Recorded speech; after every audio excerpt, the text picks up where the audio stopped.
the team lead for Alabama Astrobotics, and I would like to say a big thank you to everyone from my team and everyone from ULA who has joined us today.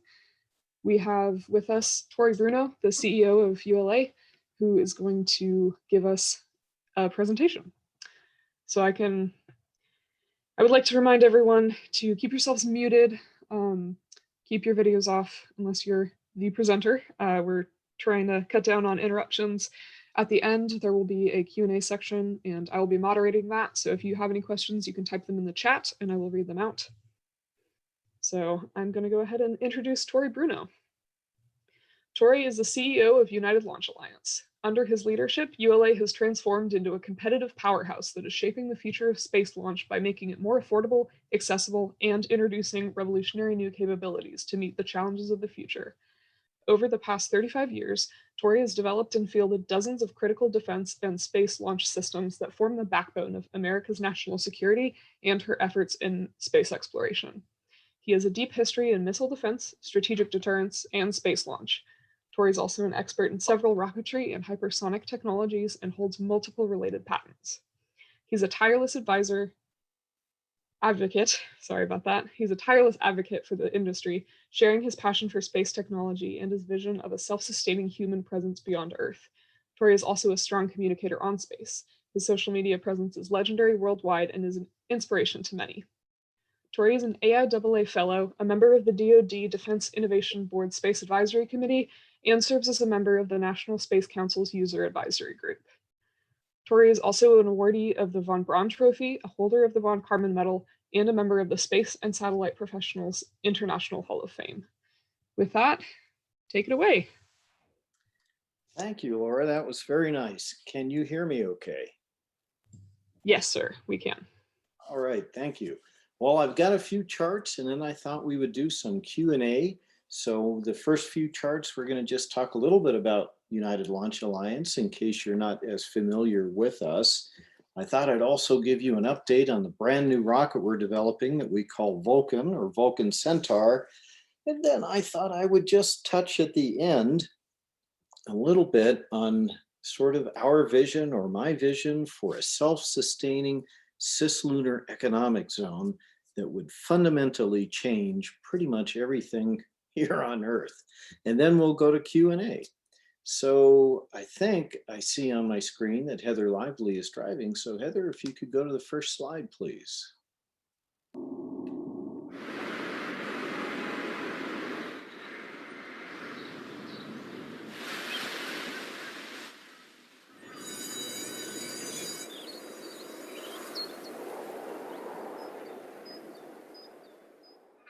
At ULA, we know what it means to put something on the line.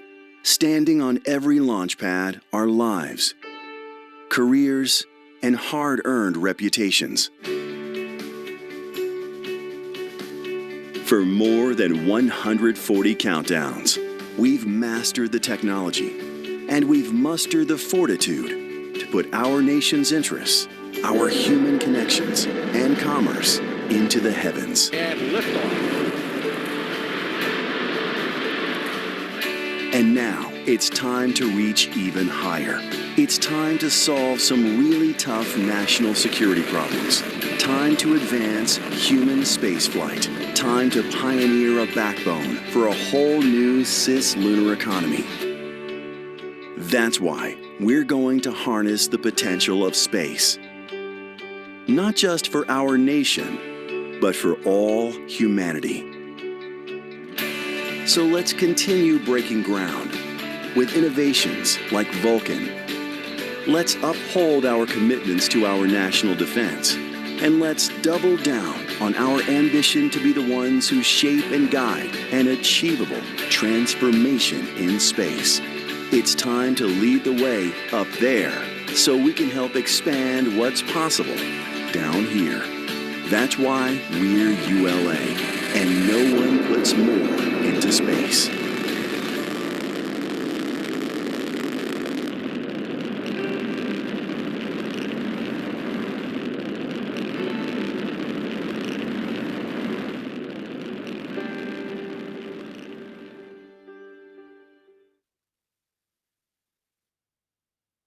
All right, thank you. So as we said in the video, 142, this is the roster. We have never once failed to carry our mission to space. And of course, the most important mission, I won't test you since we're in this challenging virtual environment, but the most important mission is that one down there in the red box. It's the very next one because it's 142, one at a time, and every one is different. Our standard mission is a custom mission. If you could go to the next slide, please.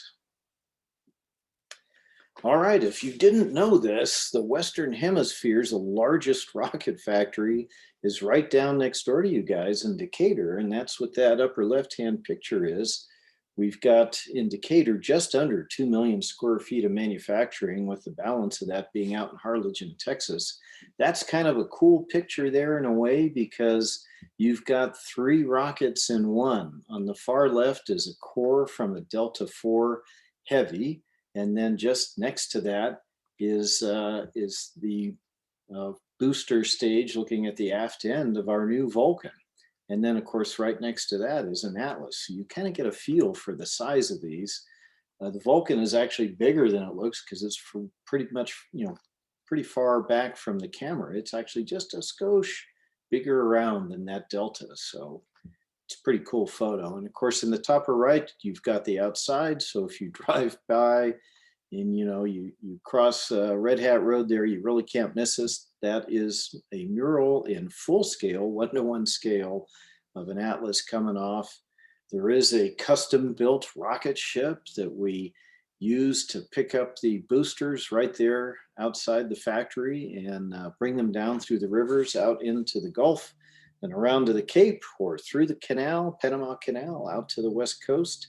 It's a very unique ship in that it can do river traffic and open sea. That ship has delivered rocket hardware all the way out into the deep South Pacific, the Kwajalein Atoll in its history.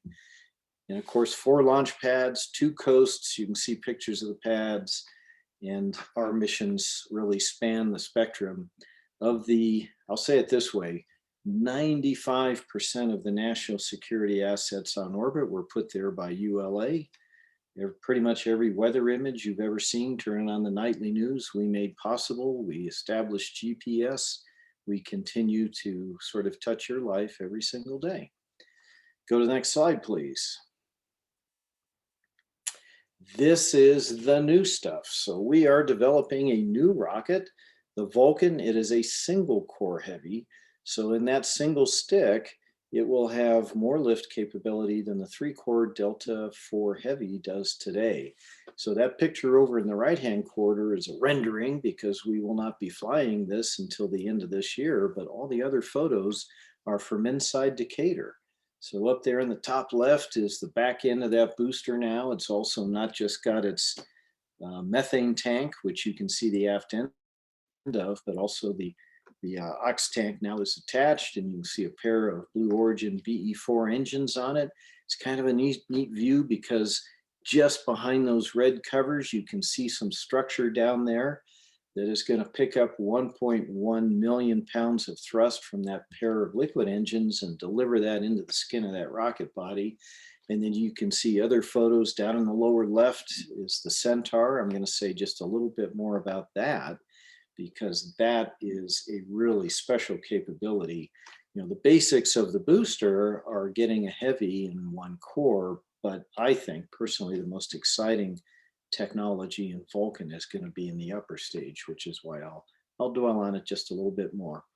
Lots of mods out at the pad. To our knowledge, this will be the first simultaneous dual use pad where we will be flying Atlas and Vulcan off the same pad back and forth interchangeably. And in the very bottom there where you see this giant sort of shower looking thing, that was a test of the acoustic water suppression system out at Slick 41 at Cape Canaveral that's been significantly upgraded and expanded because that Vulcan is a much, much bigger, much louder rocket than what we normally fly off of there in the form of the Atlas. Going to the next slide, please. All right, Centaur.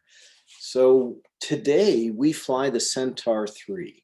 This is the highest performance stage ever developed and flown. It's what we fly atop of Atlas. Obviously, it's cryogenic, but things about it that are special is that it has a very, very, very, very high efficiency. The mass fraction is very low. It's almost all propellant. The tanks on this 40-foot long stage are just almost paper thin. They are unable to hold their own shape unless they're filled with propellant and or pressurized. It's very, very thin skin. We call them balloon tanks, 301 stainless steel. And it has very, very long duration. It's the longest duration stage currently flying, able to do upwards of 8 hours, as many as 7 restarts in coasts with its incredibly high performance RL-10 rocket engine, which is necessary for very complex high energy orbits. So every trip to space isn't the same. Going to LEO is one thing, going to other more complex orbits is another thing. And that's where you really get into these kinds of capabilities that Centaur has, where it can time exactly when the energy is applied in the orbital trajectory and so on. So it's a pretty special piece of equipment already, but we're jumping forward with that to what we call Centaur 5 for Vulcan, which will have, we don't say the number, a lot more than double the energy, and the duration isn't measured anymore necessarily in hours. It's measured in days, weeks, months, actually. So anywhere from 400 to 500 times the duration just in its initial capability. And then we'll see where we take it from there. So this is really pretty revolutionary. We're talking about a stage that can go to space, do multiple deployments of different spacecraft in entirely different places. We could drop something off in LEO and something else off at the moon, and then be around for many, many months. So it's pretty special stuff. What you're looking at on the right is inside the factory. You kind of get a feel, I think, in that lower picture, if your screen is good, for the paper thin nature of this 301 stainless steel that we carefully hold together and weld and then keep pressurized the whole time. The other thing that's really cool about it is all the robotics that you see. That's a brand new set of tooling to build these. The old Centaur 3 is a handmade, handcrafted work of art. It's got 180,000 welds on it. They're all done by hand. This Centaur 5, despite being so much more capable and so much larger, will be manufactured in about a quarter of the time with much higher repeatability and and quality. So pretty excited about that. Go to the next slide. Vulcan Centaur production begins with aluminum sheets expertly machined to remove more than 2/3 of the weight, resulting in the structurally strong yet lightweight orthogrid panels that form Vulcan's propellant tanks. Panels are then bump pressed to form the curves required to complete the tanks. At the same time, rings, adapters, and other structural components are precision milled. Next, the aluminum domes, panels, and other structures that form Vulcan Centaur's propellant tanks are first cleaned and etched to a smooth, even surface, and finally anodized to harden and prevent corrosion. Following X-ray inspection, 5 completed panels for the liquid natural gas tank are assembled and joined together using friction stir welding. Unlike traditional welding, where filler material is used to join components, friction stir welding uses a head to stir the metal of the 2 panels together as it moves down the seam.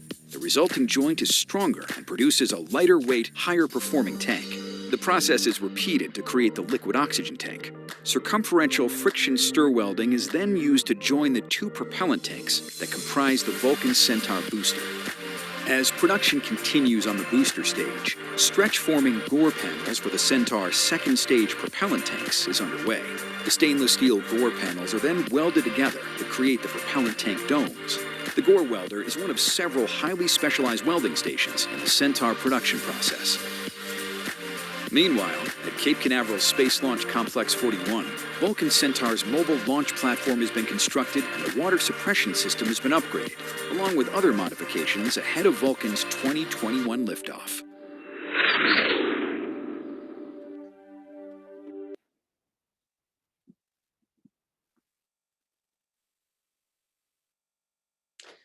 right, and if you enjoyed that video and would like more, I'll put in a plug for Destin Sandlin, Smarter Every Day.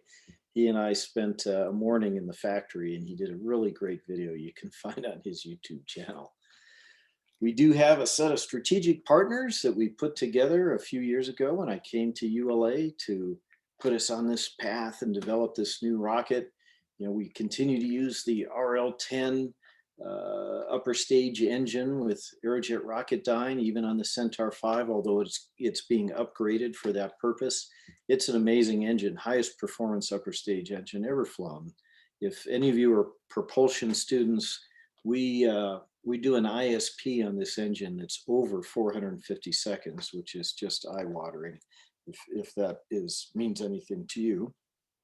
Down on the lower left, you can see the fairing being built there inside our Decatur factory by our partner Ruag. This is one of my favorite partnerships because these used to be built in Switzerland and shipped over here. And as part of this arrangement in our partnership, we asked them to relocate that factory into Decatur, Alabama, put it inside our building, and then do this with Alabamans, basically, with American citizens. So you don't often hear about jobs coming from overseas back in the US. So that's why I think that one's pretty cool. Lower center, you can see a static firing of the BE-4 rocket engine. It's in qualification testing now, and we'll be doing integration and pathfinding with the booster you saw in the photograph. Those engines on there are Pathfinder engines, and then we'll swap out for the flight engines sometime later this summer and be heading off to space at the end of the year. Lower right, that's Northrop Grumman. That's a static firing of the big solid rocket boosters that we attach to the outside of Vulcan to give it that dial-a-rocket architecture, which is very powerful for spanning a broader, set of markets. The thing about a rocket is, you make a decision about where the center or most of the flights are going to be, and you design your rocket, then your rocket's fixed. And of course it has capability for smaller payloads or bigger ones or easier orbits or harder orbits, but it's really optimized in one place. That's one of the tyrannies of designing rockets. But by adding or subtracting solids, we can kind of defeat that a little bit. And that's what that was about. And of course, they're huge. Everything on the rocket is big. When the rocket is sitting on the pad, it weighs 2 million pounds. The SRB you see being tested in this photo is 100,000 pounds of solid propellant. And of course, above that, Dynetics, another Alabama company, right in our own facility. They built this great test activity here to structurally test the booster, and they're conducting tests right now. So that's standing at the bottom looking up into that thing. Each of those railings is a platform. It's about, I guess that building's about 8 or 9 stories high. Go to the next slide. All right, now I'm going to shift gears a little bit, and I'm just going to whet your appetite with this idea we've been working and talking about for quite a while. Go to the next slide, please. It turns out that in the last few years, we have discovered that the near-Earth objects, which are to say the asteroids that are within easy reach of the moon, that's how they're classified that way, are just full of all kinds of valuable materials. And in fact, many of the things that are rare here on Earth really aren't rare in the universe. They're just rare on the surface of the Earth because of the way our planet was formed. But out in the near-Earth object set, because these are smaller objects and formed differently, that's not the case. And so here's so far 24,000 objects. When I first started talking about this just a handful of years ago, like 4 or 5 years ago, it was only 17,000. So NASA continues to identify and catalog these. And as we also type them, we now understand that it is a repository of tremendous natural resources, an abundance that defies human imagination, literally. The industrial metals, nickel, iron, titanium, so on, are literally more than 1,000 years worth of the entire planet's industrial production. and more precious metals, gold, silver, platinum, than human beings have ever extracted from the earth, just sitting right there. A scant 3 to 5 day journey from where you are watching our lecture today is this tremendous wealth just right there. Go to the next slide, please. So you might say, well, why isn't there a big gold rush happening? Well, because until now, it has not necessarily been practical, even though it's such tremendous wealth, to go out and get it and still make that economic equation work because of the vast distances involved and the tremendous energy required to get out of the Earth's very deep gravity well. And like, of course, all economic activities that occur across a distance, in this case, unimaginable distances, from here to the moon is 230,000 miles. It's all about the transportation system, which really means that it's all about energy. It's all about fuel. Imagine if you were doing a road trip from where you are in Alabama, say out to the West Coast, out to LA to go surfing, and you couldn't buy any gasoline. You had to take it all with you. That's the way we go to space today. So something has changed. If we go to the next slide, please. It turns out that the other great discovery of our time that's gone largely unheralded is that water is everywhere. And in fact, on the moon alone, there is now understood to be more than 20 billion metric tons of water, obviously in the form of ice in the permanently shadowed regions, especially at the poles. And of course, significance of that is not just that people use a lot of water, but also water is rocket fuel. Water is fortunately relatively easily broken down into oxygen and hydrogen, the most energetic, practical chemical propellants that are available to us today. And it just happens to be everywhere. It's already there. We don't have to carry all of our fuel out of the gravity well of the Earth. It's there and it's easy to convert into propellant. And so that is the key that unlocks the practicality of this giant economic zone sitting right here on our doorstep. Now, people wonder, well, how much is 20 billion metric tons? I mean, are we just going to use that up? Is this a non-renewable resource? Well, at our current use in space, if we didn't bring any propellant up from the Earth, it's about 100 million years worth of our current demand. Now, we're going to have a huge economic zone happening here within your lifetimes. So let's say we kick that up by a factor of 100. Well, we're still good for 1 million years. And by then, I suspect we can begin extracting water from other celestial bodies as well. But it needs certain infrastructure. It needs an ice mine, a refinery where we would do likely electrolysis to break it down, and then, of course, a distribution network. Go to the next slide, please. Now, you might think at a rocket company like ULA, we have nothing but rocket scientists. Well, we have a lot of them, but we also have some economists and some finance people. And so I have put them together into a team with the scientists and engineers, and they've been doing modeling and analysis on what it would take to actually accomplish this. And if we had a certain amount of propellant available in terms of production capacity, how that might stimulate an economy. And you're looking at one of the artifacts from that analysis. And it basically was working on an idea that I had for them to evaluate, that we took to the Space Council, by the way, which is having the government help us get over the economic hump of starting this by establishing a propellant reserve with private public partnerships with companies, and then allowing those companies to produce more than the government required, and then selling that as a commodity. And basically the story is, with a relatively modest amount, you can create a $3 trillion entirely brand new economy that doesn't exist today by 2050, and have thousands of people living and working in space, ordinary people like you and I, making propellant, selling propellant, but also extracting natural resources, fabricating things in space that cannot be produced here, and beginning of course, also energy production in space. Go to the next slide, please. And I think this is probably my last one. We can get to Q&A. But this is sort of a timeline to give you a feel for it. So we start today in 2021, where we have 6 people working in space. I wouldn't say living there. Astronauts come and go. They're rarely there longer than 6 months. Altogether, we're about $400 billion worth of economic activity in space, which is nothing to sneeze at, but it could be so much more.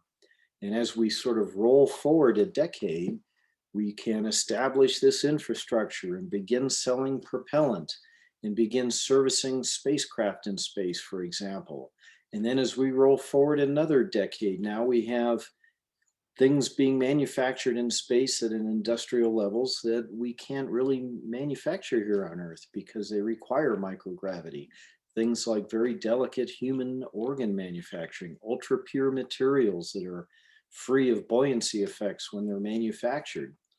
Now we're up to maybe 600 people, and they're actually working in space and living in space. $1.5 trillion a year economy, and we continue on. And at the end of this timeline, we've just begun the solar panel or solar power activity, which are orbiting solar power stations around the Earth that could eventually lead to us having pretty much cheap and ubiquitous energy anywhere on the surface of the Earth. And imagine what that would do for the general state of human dignity. And by 2050, we're up over 1,000 people, $3 trillion a year economy, and still rising. So that's sort of that vision. And by the way, Centaur 5 plays a significant role in all this. It's one of the reasons we are designing it in the way we are designing it. All right, I believe that's the last slide. Yes, it is. And so with that, I am happy to take any questions you might have. Thank you so much for that very, very interesting presentation. We already have a couple of questions, so I will begin to read them out. From Madison, how does ULA balance a perfect launch record and that associated pressure with the mission to create a cislunar economy? Oh, well, first off, nothing really trumps mission success at ULA. So neither our vision for the future nor the economic pressures of this being a business and, having to make payroll and turn profits over to your shareholders, all of that kind of stuff. We understand that the nature of the work we do is very, very unforgiving, and people put an enormous amount of trust in us. We really do specialize in national security, although we also, are now entering into human space flight with a couple of different customers. And we've always had commercial missions, but given the core of making sure that our country is safe and secure and that our men and women overseas are supported properly, creates an ethos and a culture at ULA that's a little bit different. Mission success is everything. And we structure our business that way, and our customers come to us for that. So now, having said that, rocketry is an unforgiving kind of technical endeavor. Incredibly, unimaginably powerful machines of enormous complexity. Everything has to work. Almost nothing can go wrong. And if you're not going to take any risk, there's only one way to do that, and that's pretty much to stay on the ground. And so that means that you have to be very adept and thoughtful and balanced at how you manage these risks and still accomplish your mission. And that is also part of our culture. And so, yes, we're very good at that balance. The cislunar economy is a great opportunity, and it will involve a great deal of people and tremendous investment. So it's kind of right up our alley. It's what we're very comfortable with. Thank you. We have a couple questions from Jonathan. The first one is, to what extent does ULA have to change its designs to accommodate for different payloads? Oh, that's a great question, Jonathan. So I kind of mentioned when we were looking at that big gallery of launches that our standard is custom. That's not true for everyone. And I'll sort of, maybe I'll use Ariane as an example. So the French, or the ESA launch platform, is really designed with standard orbits in mind. Their sweet spot is a geosynchronous transfer orbit for communication satellites, and to take two, one big one and one small one. And they have a forward payload bay and an aft payload bay for that purpose. They can do other things. All rockets can do other things, but they're really centered on that. And they ask their customers to really conform to that model, because our center is national security and NASA exploration. We customize everything. So we design a unique trajectory for every single mission. We rarely fly the same trajectory twice. I could probably count that on one hand. The spacecraft is king, and so while they have to conform to things we can't change, like the acoustic environment inside our payload fairing, or the general levels of acceleration that the rocket passes through, everything else we will customize. So all the payload accommodations. Do you need air conditioning in a certain spot? Are you a Mars rover and you want to come in right before liftoff and break into the payload fairing while it's stacked and insert a radiothermal generator, a nuclear battery? Do you want to have a special kind of separation system that creates a certain environment or tip-off? Whatever you need, we'll do, and they're all different. And so in addition to the things that you guys can see when you're watching the launch on TV, the number of solids and how fast it comes off the pad, and the different payload fairings, there is a zillion other things that you can't see that are always, almost every time, different and designed just for them. Excellent. Jonathan's second question is, how do you continue iterating and improving your designs while also working on more automated production lines? Very carefully. So you cannot write down everything there is about building a rocket, and nor can you necessarily even understand everything that was critical. You think you do, and you're right, in my experience, about 90% of the time. But there's nuances in it, and there are things that are natural to a given process that are happening that you may not appreciate are critical to the success of that particular piece of hardware working. And anytime you change something, like in this case, as we are making a giant change with Vulcan, where there's a tremendous amount of automation, you have to develop those processes, and you have to test, and qualify them and analyze them to make sure they're going to work before you risk a mission on them. And that's what we're doing right now in Vulcan. Now, that's a big change, but over the years, we've also modified Atlas and Delta, and even Delta II when it was still flying. We just recently retired it, every year, to make the product better, to make it more producible, and to incorporate learning from every mission. It's 142, but it's not 142 of the same thing. That was Delta II, Delta IV medium, Delta IV heavy, and Atlas. And between the different fairings and solids, and whether it's a heavy or not, it's literally over 40 configurations in that 140 missions. So you don't have 142 over and over and over to learn. You design the rocket, you think you know what the environments and how it'll perform, and you start flying it. It seems to be doing that, but fourth or fifth flight, you learn something new, and you incorporate that, and sometimes it leads to a design or a process change in the factory. So it's the same kind of thing. You have to really understand that change and introduce it carefully with a lot of testing and analysis to be careful in order to have success. It's much harder. I've done many, many rockets. My background is a little bit unusual, and that most people do 1, 2, 3 rockets is a lot. I've done almost 40. I've done well over 3 dozen. And I've done a couple of very, very high reliability systems that have been up in the 150 number of successes. And that was easier because the system I did that was way up into the 150s, we tried really, really hard to make every single one the same. This is way harder what ULA does, to have that kind of record with so many configurations where every couple of missions you learn something new and have to react to it.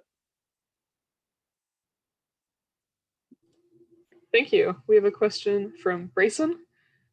For the goal of mining near-Earth objects in the future, what kind of updates to rockets do you suspect will occur, both in order to get the process started and to improve the process after it has already been established? Yeah, and what another great question. So it's all about that through space transportation system. So when we think about space launch today, we tend to really focus on the part that we see, the biggest part of the rocket, the booster. Most space launch vehicles are 2 stages, some of them are 3. Even our 2 stages can sometimes be 3. We might add an extra small stage in there, but we really have a lot of focus on that first stage that gets it just short of being orbital before that upper stage takes over.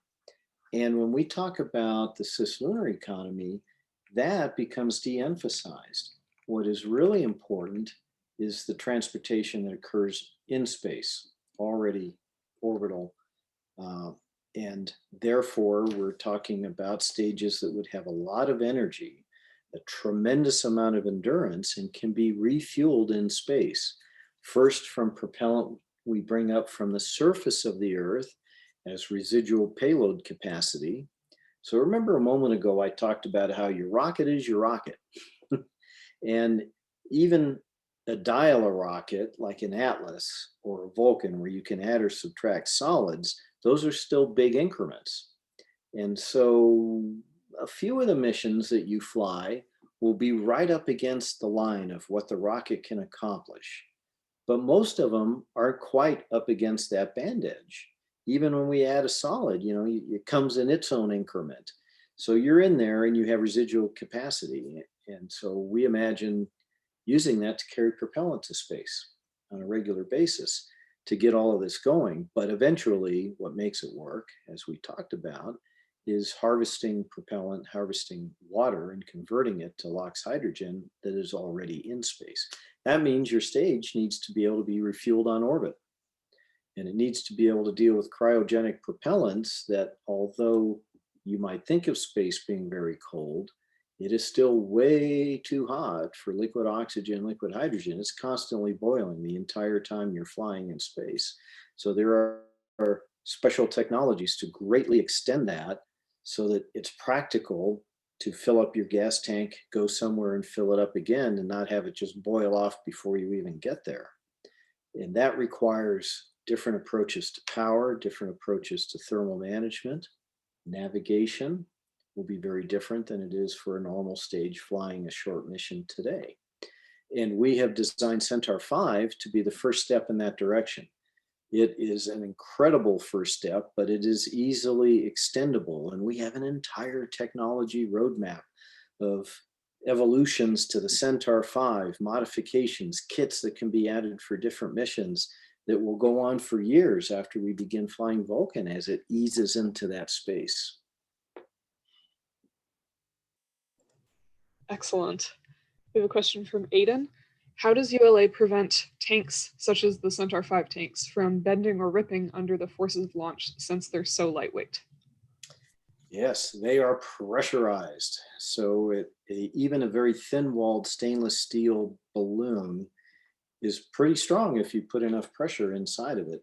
And one of the cool things about this particular alloy, I mentioned that we use 301 stainless. It was an alloy developed decades ago for the Atlas, when the Atlas was an ICBM. And it has wonderful properties. It actually improves its ductility at cryogenic temperatures, which is unusual. Most metals become more brittle as you get into that kind of temperature range. And so we keep it pressurized. We have to make certain accommodations on Atlas because of the size of Centaur 3.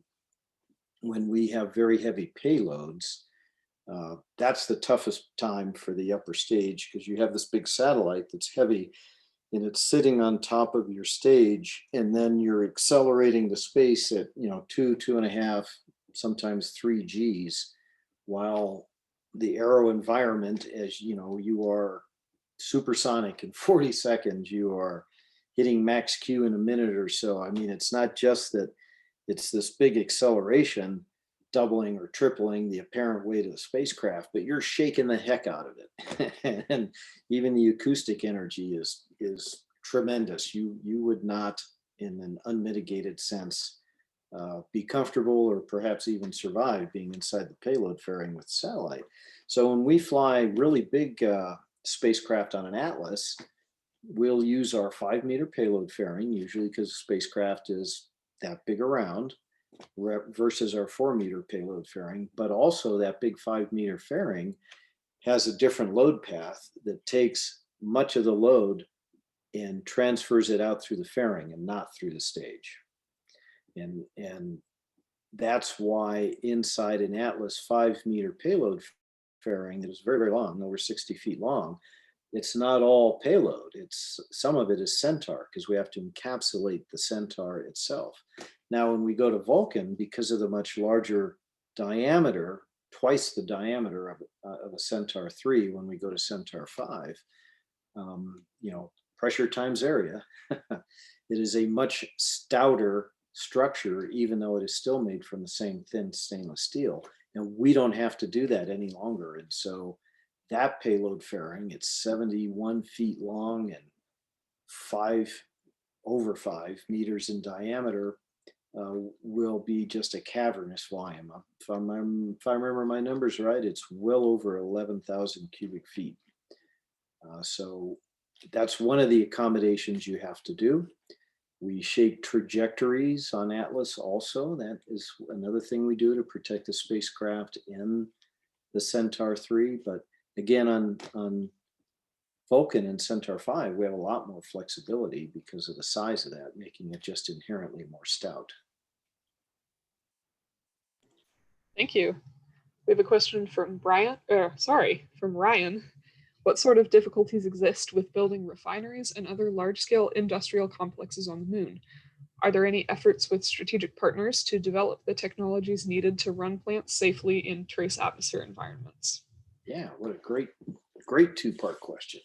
Well, the first big challenge is we don't really know the form or distribution, locally at least, a micro distribution of the ice on the moon. We know where it is. We have very good estimates of the quantity, but is it distributed through the regolith in, sort of small ice crystals, kind of like muddy snow? Or are there giant homogeneous blocks of ice? That's actually not known. And one of the things that the Artemis program was going to focus on is finding that out. And it matters because it makes a big difference on how you mine it and how you collect it and refine it, obviously, right? If you can pick up a giant block of ice versus having to get it out of a distributed regolith or soil-like kind of structure, you would mine it differently. And so that is one of the reasons that Artemis focused on the South Pole. That's one of the larger deposit areas to understand that and do that research. So that's the first big challenge, to get that basic understanding of the specifics of the form so that we know what technologies to apply in mining it. So the second thing is, now that say we know that, and I'm going to go with the harder case. By the way, that's how we modeled it in that little bit of modeling I showed you just for fun, which is distributed. Small ice crystals distributed in a large area inside the regolith. And the answer is why, yes, as a matter of fact, we do partner. And in fact, we created a consortium that we call the Cislunar Marketplace of about 200 companies and universities that all share this vision or some portion of the vision that I shared with you. And we get together once or twice a year. We've been doing this for 3 years now. And we tackle some problem as a group, and then we publish a paper. So there's a paper you can find on ULA's website now, and there's going to be another paper coming. And Some of the members of the consortium are people who want to do space manufacturing, and some of them want to do literally propellant mining. Others want to do, mineral or precious metal mining. And so they each have a nuance to that problem. The technique that we used as the most common sort of reference that I talked about a moment ago when I said, well, we did it the hardest way, distributed, involves tenting a large area of regolith and then bringing in energy that will evaporate the water because it'll sublime under those conditions in vacuum. You're really not going to see liquid water. And via solar energy, bringing it in doesn't take a lot. It sublimes, we collect it in cold traps, and then from there, we have to apply electrolysis. So either solar again, or just as likely nuclear to apply the electricity to break it down into oxygen and hydrogen. So once we've done that, that's the refine. So that was the mining part, then the refining part. Now the next step, of course, is distribution.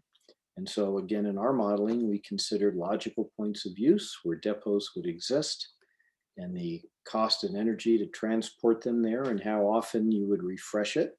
You would naturally store your water as ice. You wouldn't necessarily convert it to propellant at a greater rate than it is going to be consumed, because the ice will store indefinitely, literally for millions of years, but the propellants will not. So it's partly a technology problem. It's partly a logistics problem because we're moving large quantities of this around in different places. And then ultimately an economics problem, because our vision isn't that we pour money into this the way we do exploration, where the product we get is learning and understanding of our place in the universe. No, this is meant to be a business. Because that is what will put people permanently on the moon and permanently in space. And so that's the real edge, the real sort of razor that you have to live against to make all of the other parts of this work. Thank you very much. Before I read off the last few questions, for everybody who's on Astrobotics, we have an attendance poll, an attendance form in the chat, if everyone could click on that and fill that out so we know that you were here. And then we have a couple more questions. One from Matthew. While a space elevator is currently a bit radical, has ULA looked into it or any other modes of getting out of the atmosphere? Yes, we have. We periodically will look at other technologies just to understand, where all of this might go and what might be practical. Of course, the thing that limits the space elevator are materials technology. It's quite a ways off. It's not anything that is likely to happen anytime soon. We've also periodically look at things like through space or in space laser propulsion from the Earth for objects that are in space. We look at hypersonic accelerators on Earth. All of these have limitations that you could imagine if you think about them. So they're a ways off. Chemical propulsion will be the backbone for the next several decades. I think personally the next propulsion technology that we will see will actually be nuclear thermal, and that will be driven by our desire to have routine human interplanetary travel. Going to the moon's not bad, it's a week, but going to Mars is a whole nother matter. And while the first trips there will be with traditional chemical propulsion, if you want to do this on a routine basis, taking 6 months to get there or longer is probably not going to be what you want to do. And so that would get us into ISPs that can allow us to do different types of transfer orbits and do this much, much faster. So that's coming, but not right now. I think some of the things that are going to be thought of as very, very innovative that we're all going to see right now are not just what we just talked about, which is this long-term 3, 4, 5 decade vision of a cislunar economy, but even sooner than that, things like our host today, Astrobotic. Our first mission on Vulcan is the first ever commercial lunar lander. Think about that. How exciting is that? A private company can do something like that, and that's just the beginning. And so we're going to have different ways of going to space and doing these missions very soon, like literally right now. Thank you. Dr. Ricks asks, is it possible to organize a tour of the Decatur facility? Absolutely. We love you guys. And we have done tours for your university before. We would love to do another one. Right today, we're not doing tours because of COVID, but as the situation eases over the next handful of months, we'll come right back in, and all you guys got to do is reach out, and we would love to have you there. Thank you very much. We have just a couple more questions. This one's actually from me. Can you speak to the pros and cons of reusable systems, such as repeatable rocket stages or reusing stages for other purposes once they're in space? Oh, sure. Well, let me start with the reusing in space, because I don't get asked that one very often, and I think that one's very interesting. One of our partners in the cislunar marketplace, in fact, Jeff Manbar and his company, has the vision of using these gigantic structures that are floating around in disposal orbits in space. So let me back up for a moment and talk about that for a minute, in case any of you are less familiar with that. When you go to space, typically, as I said, you have a two-stage rocket. The first stage is suborbital, and it will fall back to the Earth. The upper stage is the orbital stage, and that actually carries you to space. If the orbit you're going to is relatively low energy, it is generally practical to save some propellant after dropping off your spacecraft and using that to remove your orbital energy and then dispose into the deep ocean. And there's a place where we all like to go. It's down in the South Pacific. It's not too far from Australia. And believe it or not, it is quite literally the most remote place on the planet, where there is almost never a ship, never an airplane, never anything. And that's where they all go. And there's a region of the ocean right there that you could think of as the rocket graveyard. That's where the rockets go. But when you go to a very, very high energy orbit, that's another matter. It would take a tremendous amount of energy and therefore a tremendous amount of reserved propellant, and therefore not much mass of payload to be all reserved to take all that orbital energy back out and dump it in the ocean. And so instead, there is a designated disposal orbit where you go and park your spacecraft. And if you're a responsible party, that is. Not everyone is. And there are international agreements to be responsible, but they're voluntary. I would like to see more teeth in them. But anyway, you go there after dropping off your payload, only a little bit more fuel reserved to get to that place that we've all chosen to be the place. There are many decades of stages up there, and even our little bitty Centaur 3 is 40 feet long. So it's a 40-foot long pressure vessel that is up there in orbit that could easily be converted into something else. I mean, this is of the scale of segments of the space station, for example, that is already in space, that we need not spend the money and the energy to lift it out of Earth's gravity well, because that was already done by another mission. So it is reuse of the stage. In addition to that, now I'll go a step further, actual upper stages that can be refueled and have very, very long duration could do entirely different missions after dropping off their initial payload. I'll let your imagination run wild on what those missions might be. We did talk about a few of them when we talked about the cislunar economy. That is where you should reuse an upper stage. Very strong feelings that it kind of makes no sense to put all that energy into making that thing orbital and then taking all that out just so you can bring it back to the surface of the earth and put it in a factory again to recycle it. If you're going to recycle it in space. And that is our long-term vision for upper stages. Now let's talk about boosters for a minute, because boosters are kind of theoretically the easier ones. Gravity will bring them back down. And so now we're really talking about economics again. What does it cost to recover, to refurbish? How many times can you get it to be reused? And therefore, can you actually save money at it? And it takes a number of reuses. So if you use a booster twice, you don't say, well, now it's half price, because you added things to it. Everything that allows it to be reused is cost, and it was something that wasn't there before.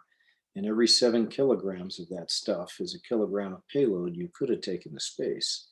And so you have to have a certain number of uses before you break even, and then you go on, and you can then continue to reuse it and save money. And I believe you can do that. And it's a journey. And of course, our famous competitor, who is well known for reusing boosters and has really cool videos of them flying back and landing. I love it as much as the next guy does, because it's cool technology. To get even where they are today was a tremendous amount of investment. It was a very, very, very long time before they were breaking an average of even 3 reflights, and billions of dollars were spent to get to where they are. Other people's money, external investment. And so it's a pretty big economic threshold to get that working. And of course, big performance impact is you have to save a third or as much as a half of your ultimate payload capacity in order to do that. But I believe you can do it. And and Gwen tells me that she's now saving money doing it, and I believe her. We intend to start someplace else, which is kind of the beauty of having multiple players and having a competitive environment. Different people try different things, and the market sorts it out. Our strategy, because we are so focused on the upper stage, when we talk about first stage reusability, we wanted a lower economic threshold technique to begin. And so our approach is to recover components. And we have this thing we call SMART, or sensible modular autonomous reuse technology, which is a long acronym. But what it really means is we're going to fly Vulcan.